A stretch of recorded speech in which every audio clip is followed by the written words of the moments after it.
everybody! So today I'm going to be showing you how I make my stencils for my colour pencil drawings. So let's just get straight in.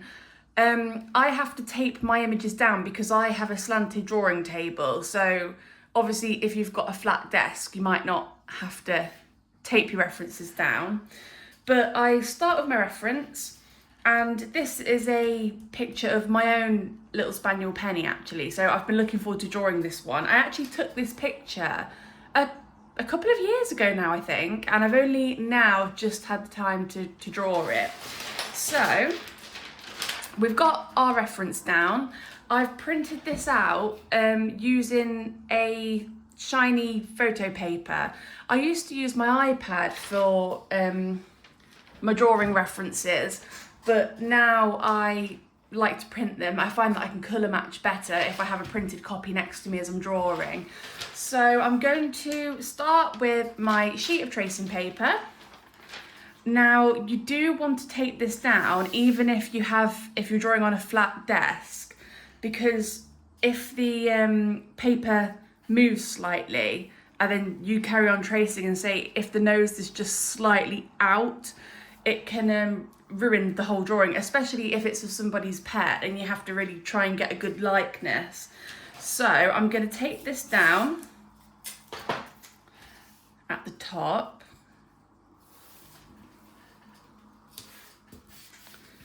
And then I'm going to smooth it down and tape it at the bottom as well.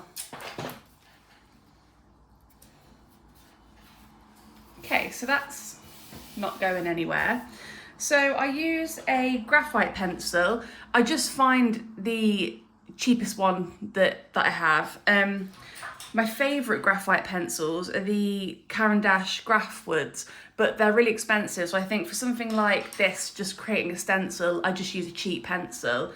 I've got a 3B. I recommend using anything, I'd say a 2B to a 4B, because you want the lead to be soft enough to print onto your paper. If you use a HB or something like that, the pencil won't print onto your paper. So just popping a pencil extender in this one. I don't do crazy detailed stencils. I only like to put the basic shapes in there, because I find that if I do a stencil that's too detailed and there's lines everywhere, I tend to just rub it all out anyway. So I focus on the main features, so the eyes, the nose, the mouth, the muzzle sort of area, and then also the ears, and some of the darker areas. So above her eyes, she's got these almost little circle shapes of dark shading. I'll probably put those in as well. So all I do, nice sharp pencil. As I say, this is a 3B, just a cheap graphite pencil. And starting with the nose, I'm going to pick out the darkest areas and just draw the shapes in. So I'm getting in the darkest areas. So I've got the two little nostril holes, and then I'm also going to add this little black line that she's got in the middle. Again here, and there's another one here as well. Don't get carried away and just sort of outline what you think the shape of the nose should be. For example, this line does end here and it sort of fades into fur. But I think if I wasn't concentrating, I could be tempted to just draw all around this. So just really pay attention to what you're doing. I'm now drawing this line over the top. And then she's got two highlights under her nostrils. I'm just gonna put those in as well. And then finally, I'm just mapping out so the darkest areas are under this line here and the lightest area of the nose is above it. There's lots of little detail in this nose, but as I say, I'm not going to add that to the stencil. I just want a basic outline to build from as I'm drawing. So now I'm gonna map out the dark mouth section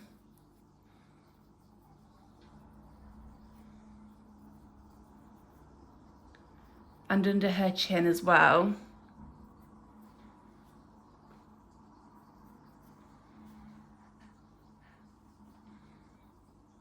And then this line around here.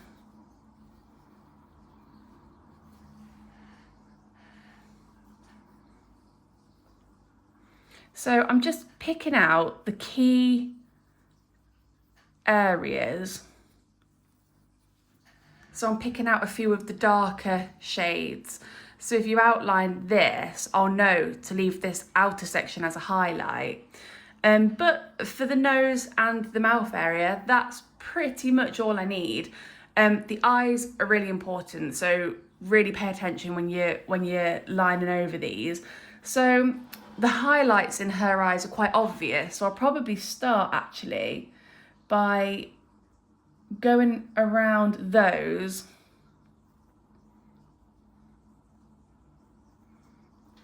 like that. And then she's got these dark shadows right above, so I'm going to add those in.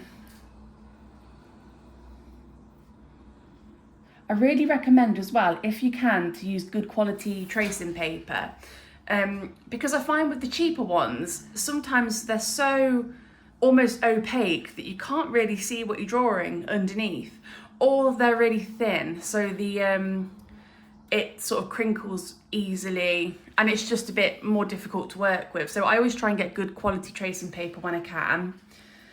So I've added the dark shadows above her eye, and now I'm just going to do the little lines here. And then she's got these little pink highlights underneath her eye, so I just want to get those in as well. Same on this side. So just adding in the main shape of the eye now. Then that little highlight underneath. And at the top as well, actually.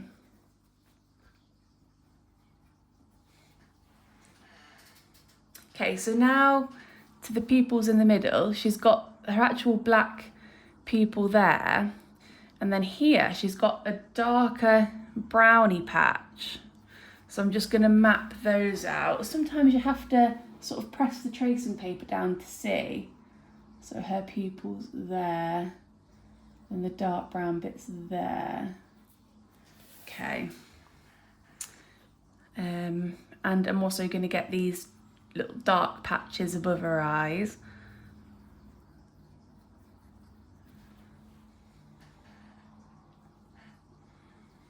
Okay, and I also want to map the highlights out actually. Okay, so that's that bit done. I don't need to add any more than that. I am gonna mark out this highlight here, and then I'm gonna start, begins.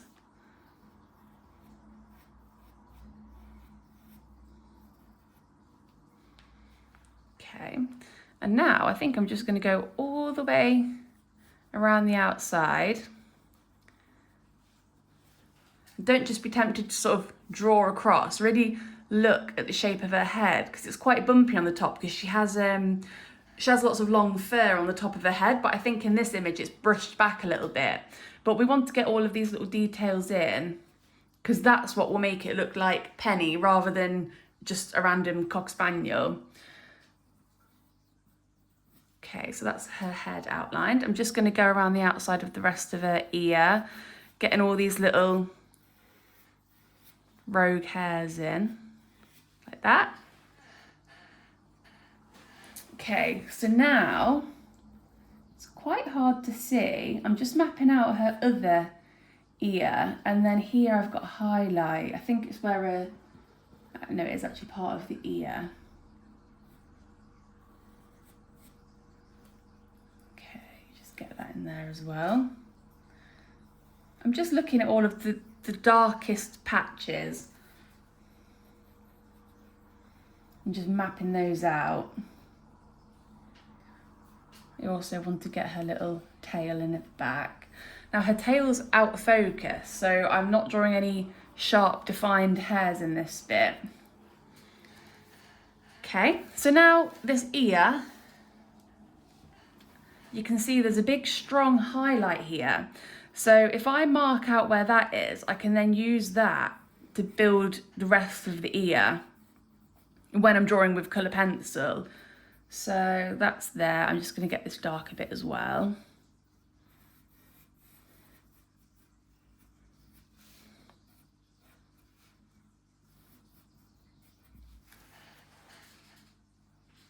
Got this lovely sort of thick, long chest hair, which I really want to get in because that's a real Penny feature.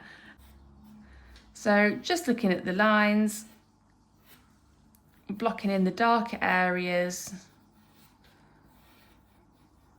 And like I say, you don't have to get every single line in there. Just the key bits really.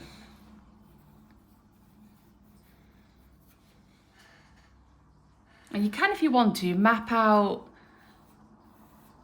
where her whiskers are.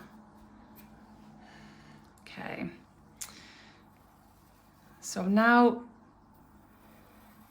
mapping out this big dark chunk at the side.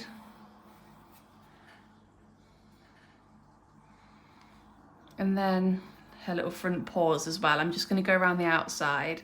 And again, same as the tail, these aren't in focus, so I'm not adding any sharp hair detail.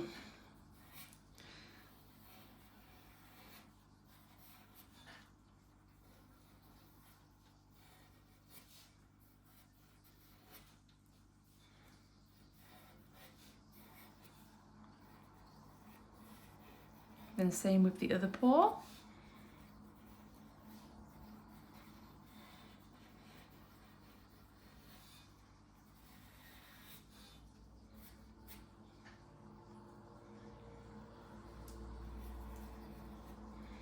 Just picking out the key features. She's got a really hairy paw at the back in this picture.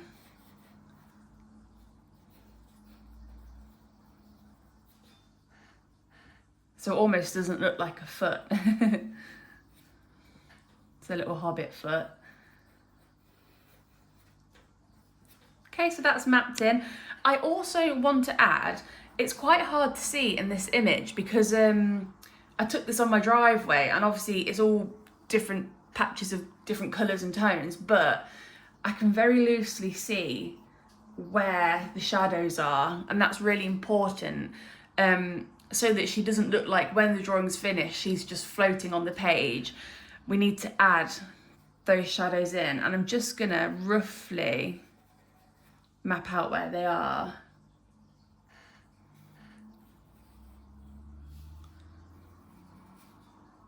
Okay, so I think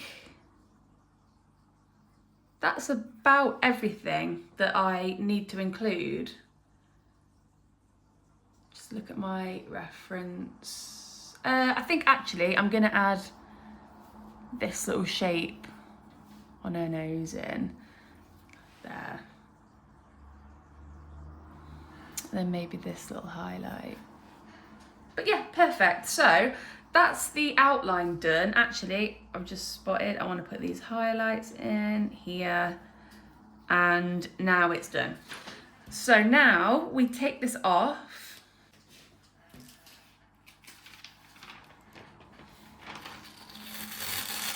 And then you're left just with the outline. Now, this is the tedious part. So I'm going to flip this reference round just to use the back of the paper. So this is what we've got at the minute.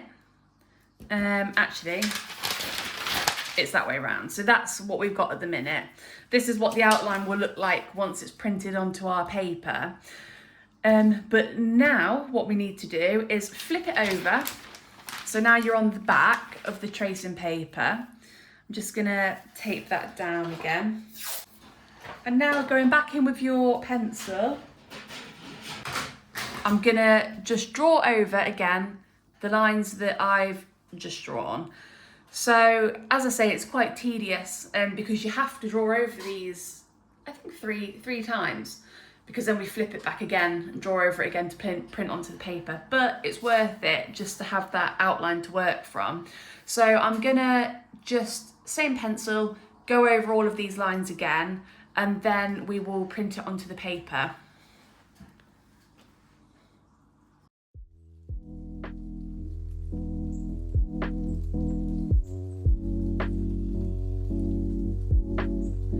Quick tip, if you're right-handed, I'd recommend going from left to right, or the opposite way if you're left-handed, so go from right to left.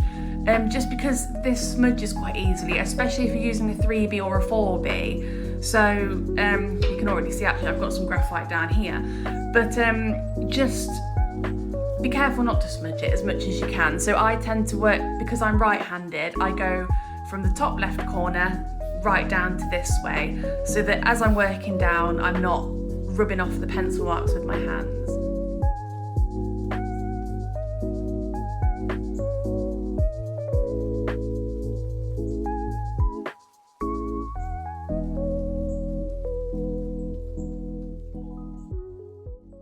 Okay, so now that I've gone over all of the lines on the back of the tracing paper, I now need to flip it over again. But first I'm going to get my paper ready. So I use Fabriano hot pressed watercolour paper. It's a nice thick paper, and I just find that it can take a lot of layers of colour pencils. So I'm going to start by taping this down to my desk. Just move these for a second. Now, to tape my Fabriano down, I do use this. It's just frog tape, but I do take some off, and then I just stick it down first anywhere on my desk, and then peel it off just to remove a little bit of the stickiness before I stick it onto the paper. But I find that if I'm careful when peeling it off, it doesn't rip the paper or anything like that. But you do have to be careful. So I'm going to stick that there. Okay, so now we take our stencil, which has now been drawn on both sides, and we flip it back to how it was at the beginning, so that it's the same as the reference and it's not a flipped mirror image. We need to line it up on our paper now. I've cut this Fabriano down to a 12 by 16, which is my largest commission size that I offer at the minute. So you want to just make sure before you take this down that the drawing is central, or wherever you want it on the paper. You might not want it central. But I think I'm going to have this one central. And I also want it so that there's a similar gap at the bottom and at the top here. I think about there. I'll get my tape ready. So let me just line it up to how I want it. Probably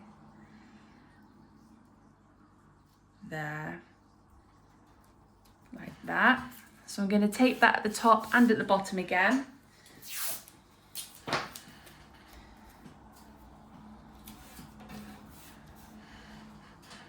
And then now it's just the same thing again. So for the third time, we have to draw over these lines. But then underneath, we should have a nice print on our Fabriano of this outline. I will say, now that I'm going onto the paper, I'm going to be a lot softer with my lines. Sometimes I do, instead of just sort of drawing like this straight over, I'll sketch over like this, just because if you press down too hard when you're printing your stencil, you can make little lines in the paper, which can then be hard to fill in when you're actually using your colour pencil. So that's why when I do this bit, I tend to sort of sketch it on like this, rather than just doing big outlines. So I'm going to do that now. And then hopefully, after I've done the whole thing, we should have a nice clear stencil ready to start drawing.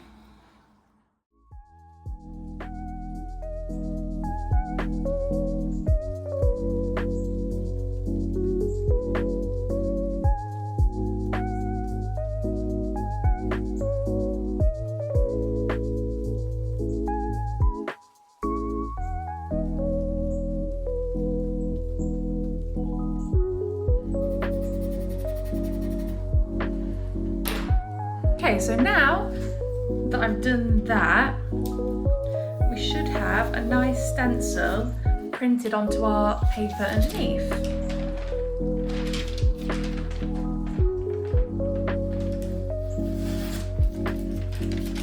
You might not be able to see that on the camera so well, but I have a nice stencil. It's not too dark, but it's also clear enough so that I can work from it when I do start drawing with colour pencil. Another quick tip, if you used a sheet of tracing paper that is roughly the same size or that completely covers the whole sheet of paper that you're going to be drawing on, what I sometimes do is, just going to rub that out there. See, already I'm starting to get marks on this paper, so I want to ideally cover this background so that it stays nice and clean as I'm drawing. So what you can do is just get some scissors and cut around the outline on the tracing paper, leaving about 1 centimetre around the edge. So I'm just going to do that now. So I cut a little line here and then just go the whole way around the stencil. Like I say, leave it roughly about 1 centimetre, maybe a little bit less.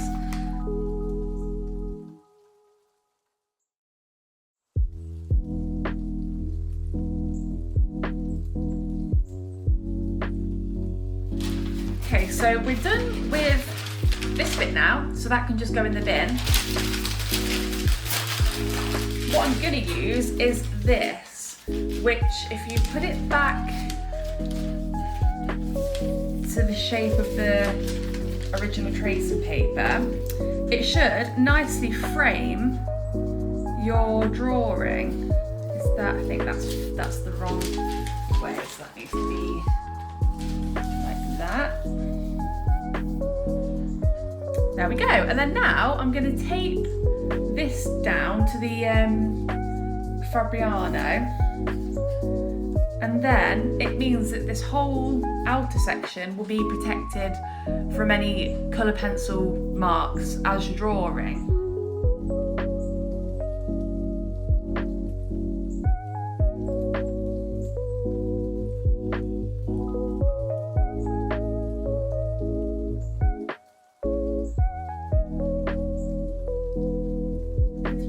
Go around the outside here with a bit of tape as well, just to completely flatten it so that no pencil can get underneath the tracing paper.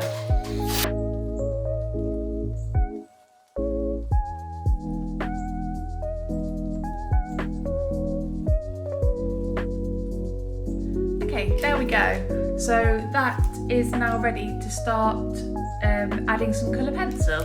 It may seem a bit extreme taping all of this up, but I think to just put that little bit of extra effort in at the start, it's really worth it, because then at the end, when the portrait's all finished, we can peel all of this off and we'll be left with a nice clean background. So for the extra 5 or so minutes that it takes before you start drawing, it's really worth doing it.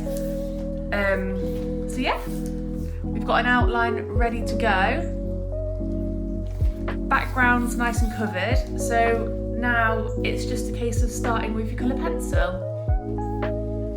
I also just wanted to quickly say that I'm going to be using this photo reference to create a full tutorial, and I'm going to film it and break it up into small manageable videos. Sorry, that's Penny under my desk. Small manageable videos that you can work from, and I'll be uploading them all to this YouTube channel. So if you want to follow along with this tutorial, just subscribe to this page and I'll be uploading the videos. Say bye, Penny.